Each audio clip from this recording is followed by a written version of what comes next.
ओम शांति। 21 अप्रैल 2025 बाबा के महावाक्य। मीठे बच्चे, बाप आया है तुम्हें करंट देने। तुम देही अभिमानी होंगे। बुद्धि योग एक बाप से होगा तो करंट मिलती रहेगी। प्रश्न, सबसे बड़ा आसुरी स्वभाव कौन सा है जो तुम बच्चों में नहीं होना चाहिए? उत्तर, अशांति फैलाना। यह है सबसे बड़ा आसुरी स्वभाव। अशांति फैलाने वाले से मनुष्य तंग हो जाते हैं।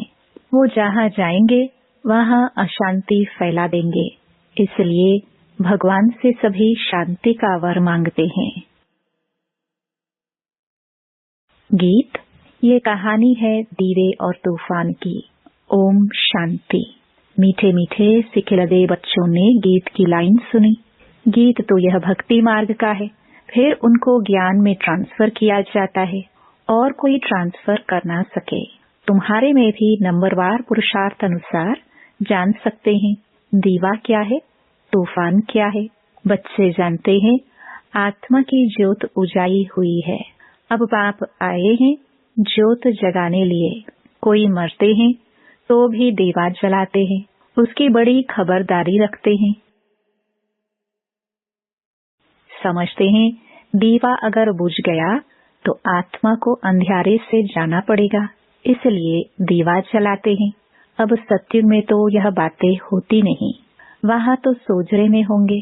भूख आदि की बात ही नहीं, वहाँ तो बड़े माल मिलते हैं।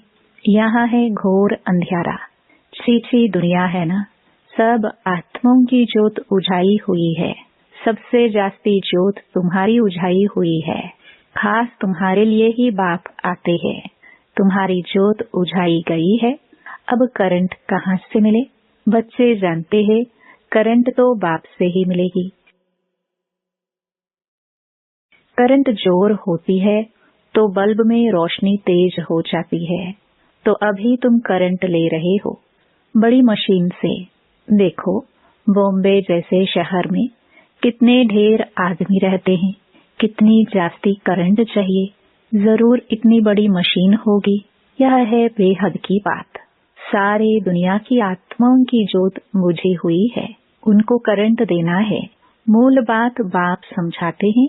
बुद्धि योग बाप से लगाओ, देही अभिमानी बनो। कितना बड़ा बाप है। सारी दुनिया के पतित मनुष्यों को पावन करने वाला सुप्रीम बाप आया है सबकी ज्योत जगाने। सारी दुनिया के मनुष्य मात्र की ज्योत जगाते हैं। बाप कौन है, कैसे ज्योत जगाते हैं, यह तो कोई नहीं जानते। उनको ज्योति स्वरूप भी कहते हैं, फिर सर्वव्यापी भी कह देते हैं। ज्योति स्वरूप को बुलाते हैं क्योंकि ज्योति बुझ गई है। साक्षात्कार भी होता है अखंड ज्योति का। दिखलाते हैं। अर्जुन ने कहा, मैं तेज सहन नहीं कर सकता हूँ, बहुत करंट है। तो अब इन बातों को तुम बच्चे अभी समझते हो। सबको समझाना भी यह है कि तुम आत्मा हो। आत्माएं ऊपर से यहाँ आती हैं। पहले आत्मा पवित्र है, उनमें करंट है, सतो प्रधान है। गोल्डन एज में पवित्र आत्माएं हैं, फिर उनको अपवित्र भी बनना है। जब अपवित्र बनते हैं तब गॉड फादर को बुलाते हैं कि आकर लिबरेट करो, अर्थात दुख से मुक्त करो। लिबरेट करना और पावन बनाना दोनों का अर्थ अलग अलग है। जरूर कोई से पतित बने हैं तब कहते हैं बाबा आओ, आकर लिबरेट भी करो, पावन भी बनाओ। यहाँ से शांति धाम ले चलो, शांति का वर दो। अब बाप ने समझाया है यहाँ शांत में तो रह नहीं सकते। शांति तो है ही शांति धाम में। सत्युग में एक धर्म एक राज्य है तो शांति रहती है, कोई हंगामा नहीं। यहाँ मनुष्य तंग होते हैं अशांति से। एक ही घर में कितना झगड़ा हो पड़ता है। समझो स्त्री पुरुष का झगड़ा है तो माँ बाप बच्चे भाई बहन आदि सब तंग हो पड़ते हैं। अशांति वाला मनुष्य जहाँ जाएगा अशांति ही फैलाएगा, क्योंकि आसुरी स्वभाव है ना। अभी तुम जानते हो सत्युग है सुखधाम, वहाँ सुख और शांति दोनों है। और वहाँ परम धाम में तो सिर्फ शांति है। उनको कहा जाता है स्वीट साइलेंस होम। मुक्ति धाम वालों को सिर्फ इतना ही समझाना होता है, तुमको मुक्ति चाहिए ना, तो बाप को याद करो। मुक्ति के बाद जीवन मुक्ति जरूर है। पहले जीवन मुक्त होते हैं, फिर जीवन बंध में आते हैं। आधा आधा है ना, सतो प्रधान से फिर सतो रजो तमो में जरूर आना है। पिछाड़ी में जो एक आधा जन्म लिए आते होंगे, वह क्या सुख दुख का अनुभव करते होंगे। तुम तो सारा अनुभव करते हो। तुम जानते हो इतने जन्म हम सुख में रहते हैं, फिर इतने जन्म दुख में होते हैं। फलाने फलाने धर्म नई दुनिया में आ नहीं सकते, उनका पाठ ही बाद में है। भल नया खंड है उनके लिए, जैसे कि वह नई दुनिया है। जैसे बौद्धि खंड, क्रिश्चियन खंड नया हुआ ना, उनको भी सतो रजो तमो से पास करना है। झाड़ में भी ऐसे होता है ना, आहिस्ते आहिस्ते वृद्धि होती जाती है। पहले जो निकले वह नीचे ही रहते हैं। देखा है ना, नए नए पत्ते कैसे निकलते हैं। छोटे छोटे हरे पत्ते निकलते रहते हैं, फिर और फूल निकलता है। नया झाड़ बहुत छोटा है, नया बीज डाला जाता है। उनकी पूरी परवरिश नहीं होती तो सड़ जाता है। तुम भी पूरी परवरिश नहीं करते हो तो सड़ जाते हैं। बाप आकर मनुष्य से देवता बनाते हैं, फिर उसमें नंबरवार बनते हैं। राजधानी स्थापन होती है ना, बहुत फेल हो पड़ते हैं। बच्चों की जैसी अवस्था है, ऐसा प्यार बाप से मिलता है। कई बच्चों को बाहर से भी प्यार करना होता है। कोई कोई लिखते हैं, बाबा हम फेल हो गए, पतित बन गए, अब उनको कौन हाथ लगाएगा। वह बाप की दिल पर चढ़ नहीं सकते। पवित्र को ही बाबा वर्षा दे सकते हैं। पहले एक एक से पूरा समाचार पूछ पोता मेल लेते हैं। जैसी अवस्था वैसा प्यार। बाहर से भल प्यार करेंगे, अंदर जानते हैं यह बिल्कुल ही बुद्धू है, सर्विस कर नहीं सकते। ख्याल तो रहता है ना, अज्ञान काल में बच्चा अच्छा कमाने वाला होता है तो बाप भी बहुत प्रेम से मिलेगा। कोई इतना कमाने वाला नहीं होगा तो बाप का भी इतना प्यार नहीं रहता। तो यहाँ भी ऐसे है, बच्चे बाहर में भी सर्विस करते हैं ना। भल कोई भी धर्म वाला हो, उनको समझाना चाहिए। बाप को लिबरेटर कहा जाता है ना। लिबरेटर और गाइड कौन है, उनका परिचय देना है। सुप्रीम गॉड फादर आते हैं, सबको लिबरेट करते हैं। बाप कहते हैं, तुम कितने पतित बन गए हो, प्योरिटी है नहीं, अब मुझे याद करो। बाप तो एवर प्योर है, बाकी सब पवित्र से अपवित्र जरूर बनते हैं। पुनर्जन्म लेते लेते उतरते आते हैं। इस समय सब पतित हैं, इसलिए बाप राय देते हैं, बच्चे तुम मुझे याद करो तो पावन बन जाएंगे। अब मौत तो सामने खड़ा है, पुरानी दुनिया का अब अंत है। माया का पौंप कितना है, इसलिए मनुष्य समझते हैं यह तो स्वर्ग है। एरोप्लेन, बिजलियां आदि क्या क्या है, यह सब है माया का पौंप। यह अब खत्म होना है, फिर स्वर्ग की स्थापना हो जाएगी। यह बिजलियां आदि सब स्वर्ग में तो होते हैं, अब यह सब स्वर्ग में कैसे आएंगे। जरूर जानकारी वाला चाहिए ना। तुम्हारे पास बहुत अच्छे अच्छे कारीगर लोग भी आएंगे। वह राजाई में तो आएंगे नहीं, फिर भी तुम्हारी प्रजा में आ जाएंगे। इंजीनियर आदि सीखे हुए अच्छे अच्छे कारीगर आएंगे। यह फैशन सारा बाहर विलायत से आता जाता है, तो बाहर वालों को भी तुम्हें शिव बाबा का परिचय देना है। बाप को याद करो, तुमको भी योग में रहने का ही पुरुषार्थ बहुत करना है। इसमें ही माया के तूफान बहुत आते हैं। बाप सिर्फ कहते हैं मामिकम याद करो। यह तो अच्छी बात है ना। क्राइस्ट भी उनकी रचना है। रचयिता सुप्रीम सोल तो एक है, बाकी सब है रचना। वर्षा रचता से ही मिलता है। ऐसे ऐसे अच्छी पॉइंट जो हैं वह नोट करनी चाहिए। बाप का मुख्य कर्तव्य है सबको दुख से लिबरेट करना। वह सुखधाम और शांति धाम का गेट खोलते हैं। उन्हें कहते हैं, हे लिबरेटर, दुख से लिबरेट कर, हमें शांति धाम सुख धाम ले चलो। जब यहाँ सुखधाम है तो बाकी आत्माएं शांति धाम में रहती हैं। हेवन का गेट बाप ही खोलते हैं। एक गेट खुलता है नई दुनिया का, दूसरा शांति धाम का। अब जो आत्माएं अपवित्र हो गई हैं, उनको बाप श्रीमत देते हैं, अपने को आत्मा समझो, मुझे याद करो तो तुम्हारे पाप कट जाए। अब जो जो पुरुषार्थ करेंगे तो फिर अपने धर्म में ऊंच पद पाएंगे। पुरुषार्थ नहीं करेंगे तो कम पद पाएंगे। अच्छी अच्छी पॉइंट्स नोट करो तो समय पर काम आ सकती हैं। बोलो, शिव बाबा का ऑक्यूपेशन हम बताएंगे तो मनुष्य कहेंगे, यह फिर कौन है जो गॉड फादर शिव का ऑक्यूपेशन बताते हैं।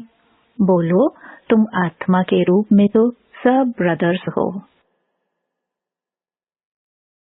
फिर प्रजापिता ब्रह्मा द्वारा रचना रचते हैं तो भाई बहन होते हैं।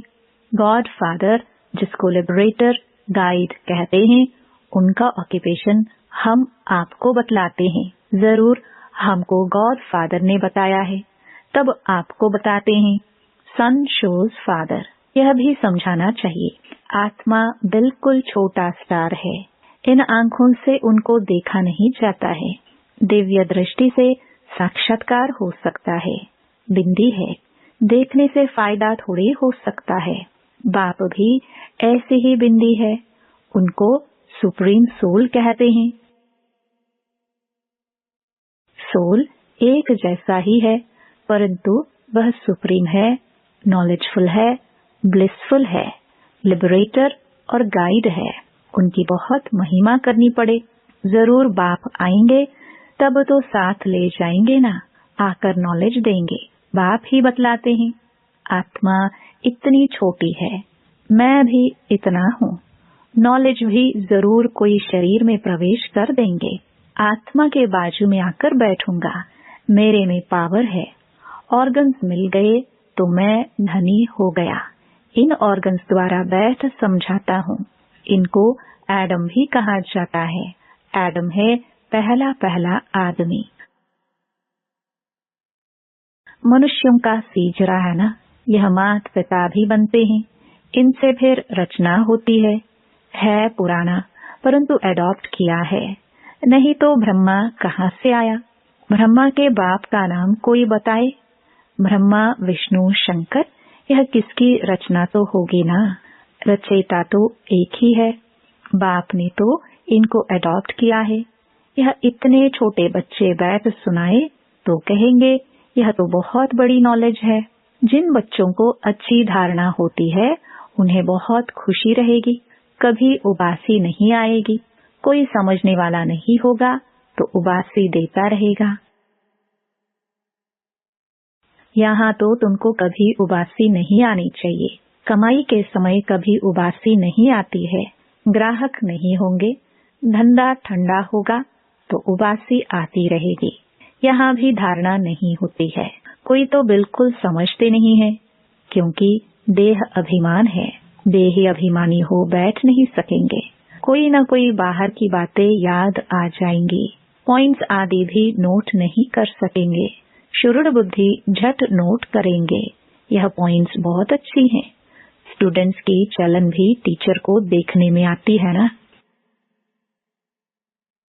सेंसिबल टीचर की नजर सब तरफ फिरती रहती है। तब तो सर्टिफिकेट देते हैं पढ़ाई का, मैनर्स का सर्टिफिकेट निकालते हैं। कितना एब्सेंट रहा वह भी निकालते हैं। यहाँ तो भल प्रेजेंट होते हैं, परंतु समझते कुछ नहीं, धारणा होती नहीं। कोई कहते हैं बुद्धि डल है, धारणा नहीं होती। बाबा क्या करेंगे? यह तुम्हारे कर्मों का हिसाब किताब है। बाप तो तदबीर एक ही कराते हैं, तुम्हारी तकदीर में नहीं है तो क्या करेंगे? स्कूल में भी कोई पास कोई फेल होते हैं। यह है बेहद की पढ़ाई, जो बेहद का बाप पढ़ाते हैं। और धर्म वाले गीता की बात नहीं समझेंगे। नेशन देख समझाना पड़ता है। पहले पहले ऊंच ते ऊंच बाप का परिचय देना पड़ता है। वह कैसे लिबरेटर गाइड है। हेवन में यह विकार होते नहीं। इस समय इनको कहा जाता है शैतानी राज्य। पुरानी दुनिया है ना, इनको गोल्डन एज नहीं कहेंगे। नई दुनिया थी, अब पुरानी हुई है। बच्चों में जिनको सर्विस का शौक है तो पॉइंट्स नोट करना चाहिए। अच्छा, मीठे मीठे सिखिलदे बच्चों प्रति माता पिता बाप दादा का याद प्यार और गुड मॉर्निंग। रूहानी बाप की रूहानी बच्चों को नमस्ते। धारणा के लिए मुख्य सार। पहला, पढ़ाई में बहुत बहुत कमाई है, इसलिए कमाई खुशी खुशी से करनी है। पढ़ते समय कभी उबासी आदि न आए। बुद्धि योग इधर उधर न भटके। पॉइंट्स नोट कर धारणा करते रहो। दूसरा, पवित्र बन बाप के दिल का प्यार पाने का अधिकारी बनना है। सर्विस में होशियार बनना है। अच्छी कमाई करनी और करानी है। वरदान, मर्जीवा जन्म की स्मृति से सर्व कर्म बंधनों को समाप्त करने वाले कर्म योगी भव। यह मर्जीवा दिव्य जन्म कर्म बंधनी जन्म नहीं, यह कर्म योगी जन्म है। इस अलौकिक दिव्य जन्म में ब्राह्मण आत्मा स्वतंत्र है, न कि परतंत्र। यह देह लोन में मिली हुई है। सारे विश्व की सेवा के लिए पुराने शरीरों में बाप शक्ति भरकर चला रहे हैं। जिम्मेवारी बाप की है, न कि आपकी। बाप ने डायरेक्शन दिया है कि कर्म करो, आप स्वतंत्र हो। चलाने वाला चला रहा है। इसी विशेष धारणा से कर्म बंधनों को समाप्त कर कर्म योगी बनो। स्लोगन, समय की समीपता का फाउंडेशन है बेहद की वैराग्य वृत्ति। अव्यक्त इशारे, कंबाइंड रूप की स्मृति से सदा विजयी बनो। जितना जितना याद में रहेंगे उतना अनुभव करेंगे कि मैं अकेला नहीं, लेकिन बाप दादा सदा साथ है। कोई भी समस्या सामने आए तो यही स्मृति में रहे कि मैं कंबाइंड हूँ, तो घबराएंगे नहीं। कंबाइंड रूप की स्मृति से कोई भी मुश्किल कार्य सहज हो जाएगा। अपने सब बोझ बाप के ऊपर रख स्वयं हल्के हो जाओ तो सदा अपने को खुश नसीब अनुभव करेंगे और फरिश्ते के समान नाचते रहेंगे। ओम शांति।